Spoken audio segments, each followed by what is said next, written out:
So people will end up over 2,000 just having like one, good event at a really high K value. I definitely remember you being in like the rankings, right? When they did have The Hall Champions. Yeah. Do they still do that, or is it just is it just for the No, mocks now? Oh, just for like the mocks. They just have like the leaderboard for the mocks. Yeah, that's pity. Yeah, that used to be really cool because people would grind that up and they would have high rankings for that. But oh well. Yeah. Anyways, so Noah has a really, really good pedigree for Limited. It's a pleasure having him here. I'm sure we'll learn a lot from him. And I think you're working on your own set preview as well. Yeah, I'm working on it right now. I'm actually just like writing up the grades as I'm watching this. So, I wasn't kidding when I was like, "Can I just?" Yeah. No, it's fine. I don't mind. We have spoilers from the review coming up. Right. All right. So, anyways, what do you think about Crossroads Consecrator? First, is my mic like? How does my mic sound? You're is there, like, actually, like well, we should ask fuzziness Chat to what it? your mic sounds like. Yeah. Yeah. So, Chat, what do you think? So Let me I'm about update to the get stream it taken title. in to check out like a kind of a little humming going on before I actually do my review. Yeah, there's a little But, bit of yeah, static in the background, but I think it's not noticeable. A little bit static. Okay, that sounds about right. This card. Infantry Veteran and then Anointer of Champions are both like surprisingly good cards. Mm-hmm. But yeah, this is just for human, and then you have to pay mana also. Yeah. So, I don't love it. I think it's a build around, but you're almost never going to play this, even in the human stack. Yeah, I don't think I'm going to play this card that often, but if I am like superhumans, I think it's okay. Like, it's the threat of activation, Right. Yeah, activation threat's always good. So I mean, So I'm on like D+. The big problem, well, I don't know one of the big problems, but there's like almost no humans that fly.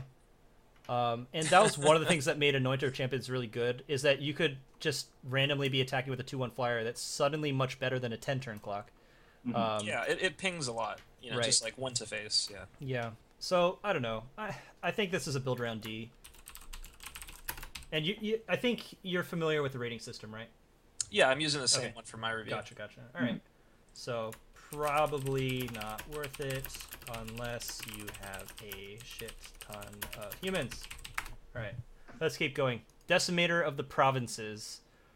So it's a Timmy card, obviously. 10 mana for a 7/7 with a merge, so you can pay 10 mana, or you can pay 6 mana and 3 green, minus the difference of the creature you sacrificed for that cost.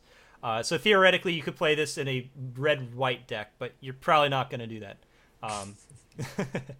But either way, when you cast it, so you can't just bounce this and get value, creatures you control get +2/+2 and gain trample until end of turn, and this has trample and haste. So basically, if you ever get to cast this, you win the game. Yeah, you're never going to cast it straight up. You're almost never not going to win the game when you cast this, unless you have no board. So yeah, you're never going to cast this for 10 mana. If you sacrifice something that costs 4 mana to this, it's an easy 5 mana card, so that's fine. Right, 2 green is doable, not unreasonable. Yep. And when you do that, it's overrun. And overrun is well, it's not just overrun; it's overrun plus a 9/9 trample haster. Sorry, yes. 7/7. It's when you cast it, so it doesn't get the. Oh, damn! That is going to trip up a lot of people. Right? That's a good point, right? Yeah. Dang, that's tricky. I would probably have missed that on pre-release. Yeah. So man, Because I just missed out on ignorant value, right? Because if I don't, no, I'm just joking. Yeah. So 7/7 trample haster when it comes down. This has got to be an A, right?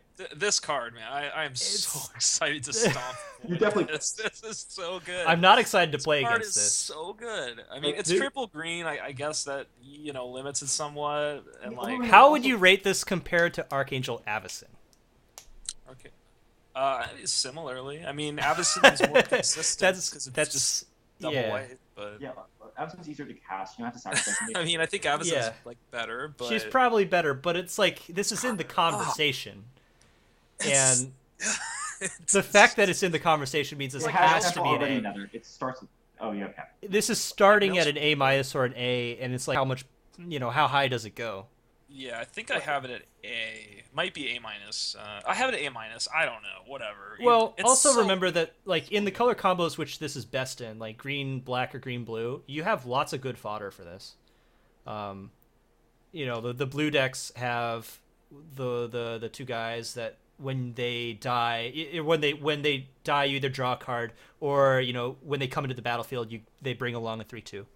So like if you're sacking one of those, this costs 5 mana. 5 mana overrun plus a 7/7 so with haste. Good. It's pretty good. That's so good. 7/7 trample haste already is like you could cast this. You could cast this on turn 5 and limited and win the game on the spot. Like that's how good this so is. Good. Out of 5, okay, I'm gonna give it an A. Whatever. I think it's so good. It's so good.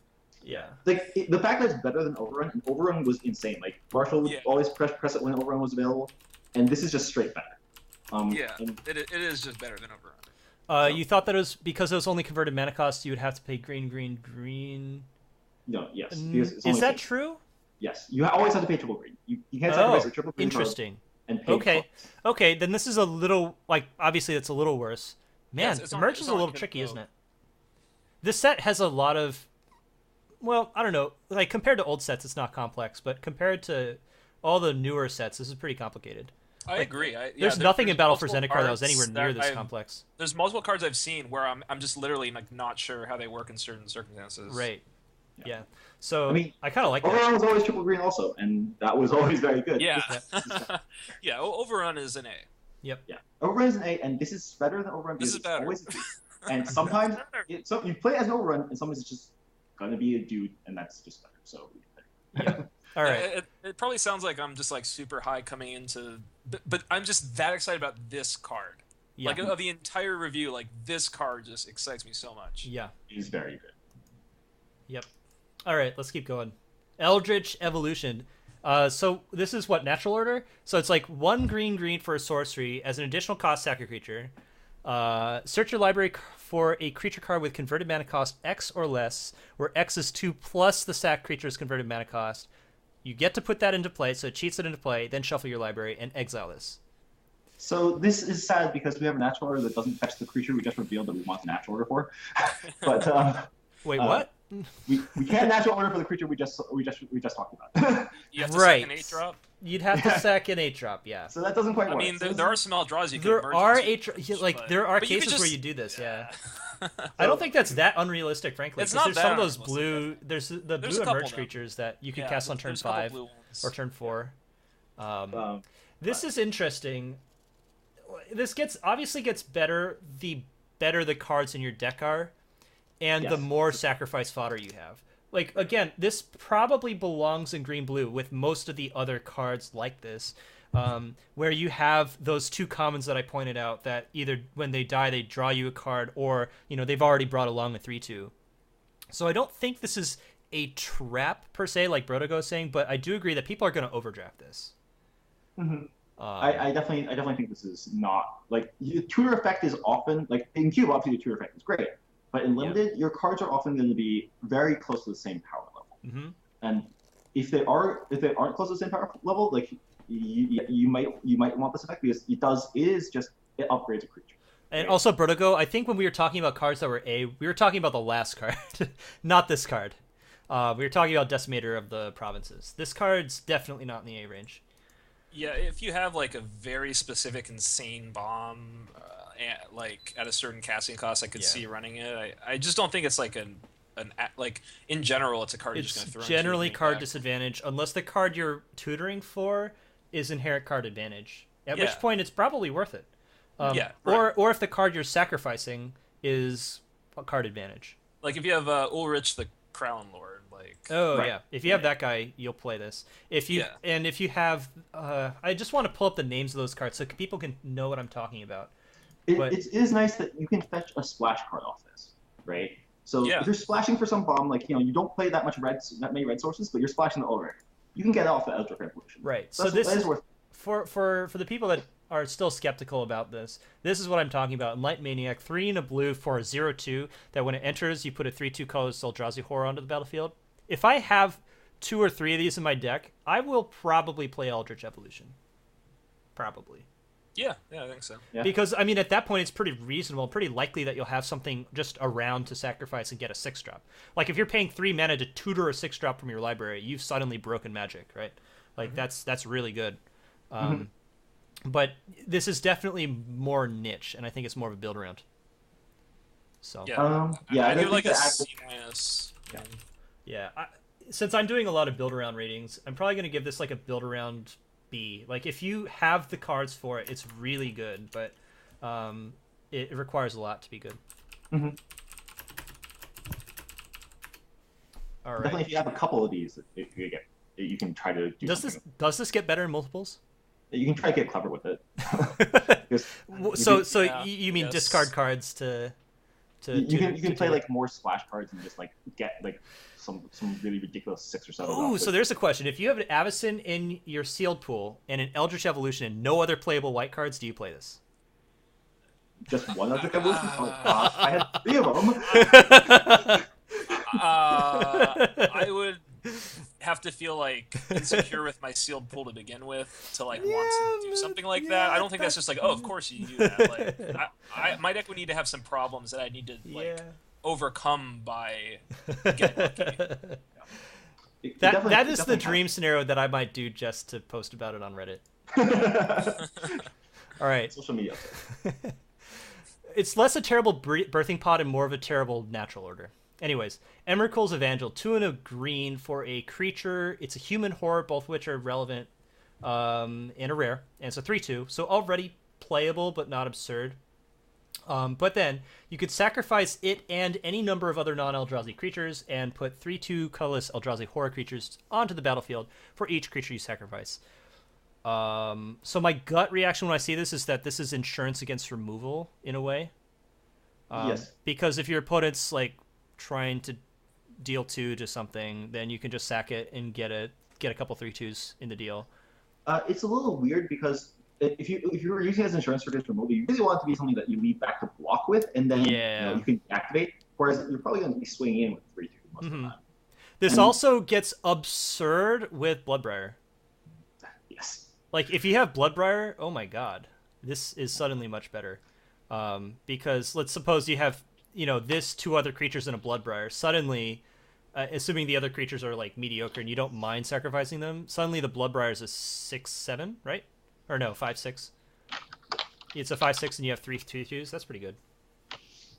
But I don't know. This card isn't absurdly powerful. It's like more value. Yeah, than I don't think anything it's ever going to be absurd. It's hard to really break it. It's just like it's okay. You can play it on curve, and then you can get some value if you leave it up for a while. But like even that's not that exciting. Like just to sit with your 3/2 and play like waiting for them to play removal spell, so you can get a 3/2 out of it. Like I don't know. Like it's certainly fine. I would never cut it. But yeah, you never cut this card because a 3/2 for 3 is already very playable. But I don't think it's like bomb worthy. It's probably like a B-, or maybe I go C+.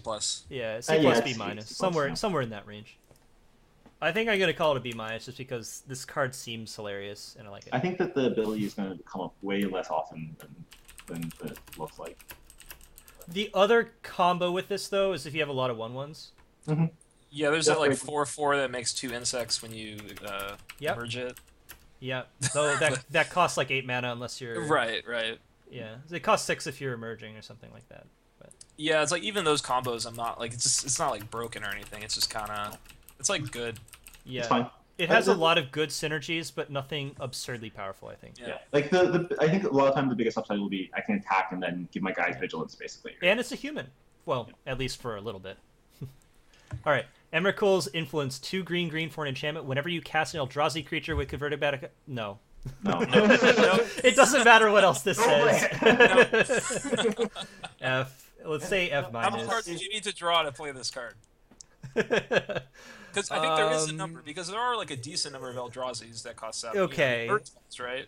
No. Okay. So like. Draw 2 cards. Like draw each card is not going to be good enough, right? Because I'm going to be healing myself. Well, first of all, how many Eldrazi are we going to see in a draft that cost 7 or more?